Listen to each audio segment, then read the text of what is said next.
વડિયાના ઢુંડિયા પીપળિયામાં વૃદ્ધ ખેડૂત દંપતીના મોતનો મામલો વિસાવદરના ધારાસભ્ય ગોપાલ ઇટાલિયા પહોંચ્યા હતા ઢુંડિયા પીપળિયા। મૃતકના પરિવારજનોને ગોપાલ ઇટાલિયાએ આપી હતી સાંત્વના। વડિયા તપાસ પોલીસ અધિકારીઓને મળીને ગ્રામજનોની હાજરીમાં ચર્ચાઓ કરતા ગોપાલ ઇટાલિયા તપાસમાં કચાશ ન રહે અને આરોપી વહેલી તકે પકડાય તે અંગે જરૂરી ચર્ચાઓ ગોપાલ ઇટાલિયાએ કરી હતી। ગોપાલ ઇટાલિયાએ સ્થાનિકો સાથે ચર્ચાઓ વિચારણા કરી વિગતો જાણી હતી। ઢુંડિયા પીપળિયામાં થયેલ હત્યા એ સરકારી તંત્રની હત્યા છે, કાયદો વ્યવસ્થાની હત્યા છે। ગોપાલ ઇટાલિયાએ જણાવ્યું હતું વર્ષો પહેલા યુપી બિહારમાં થતું તે હવે ઘર આંગણે થાય છે, તે બહુ ગંભીર બાબત છે તેવું ગોપાલ ઇટાલિયાએ જણાવ્યું હતું। ગ્રામજનોનો આક્રોશમાં છે, ભયમાં છે।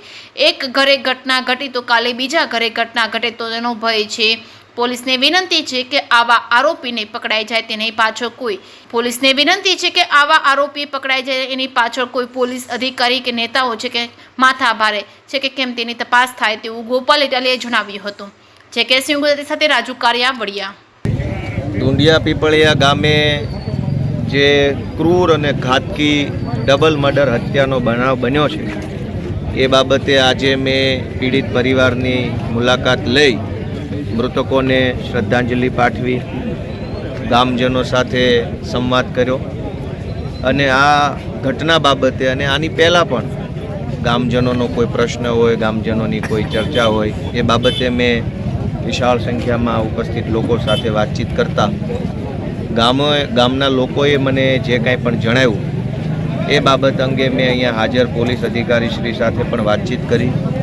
શું તપાસ ચાલે છે, કેવા પ્રકારની તપાસ થઈ રહી છે, એ તપાસમાં શું દમ છે, એ બધી જ ચર્ચા ગામની હાજરીમાં કરી છે। પણ અત્યંત દુઃખનો વિષય એ છે કે ખૂન એક વૃદ્ધ પુરુષ અને એક વૃદ્ધ મહિલાનું ખૂન નથી થયું। આ ખૂન આખા સરકારી તંત્રનું ખૂન છે, કાયદો અને વ્યવસ્થાનું ખૂન થઈ ગયું છે, માણસનું ખૂન નથી।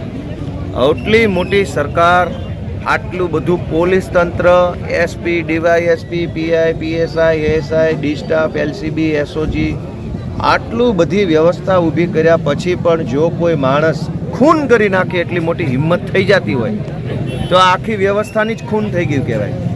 આખા પોલીસ તંત્રની હત્યા ગણાય। તો કોઈ માણસ ગુજરાતમાં એવી હિંમત કેવી રીતે કરી શકે કે બીજા માણસનું અડધી રાત્રે આવીને ખૂન કરી નાખે માત્ર ચોરી કરવા હાટું? એટલે આ બહુ ગંભીર બાબત છે। કાયદો અને વ્યવસ્થા મતલબ હવે આમાં બિહારની ચર્ચા જ ક્યાં કરવાની રહી? વર્ષો પહેલાં એવું કહેવાતું કે યુપી બિહારમાં આવું થાય છે, તેવું થાય છે। હવે આપણને બિહાર અહીંયા ઘર આંગણે બતાવતા હોય એવું લાગે છે। આ તો ખોટી વસ્તુ છે। આ બાબતે ગામજનોની અંદર ખૂબ જ આક્રોશ છે, લોકો ભયમાં છે કે એક ઘરે ઘટના બની છે, કાલે બીજા ઘરે બનશે। આ તો ડર ફેલાઈ ગયો। તો ડરના માહોલમાં જીવવું કેમ, કામે કેમ જવું? નાના બાળકો હોય, દીકરા દીકરીઓ હોય, વડીલો હોય, એ બધા લોકોમાં અંદર એક આક્રોશ અને ભય છે।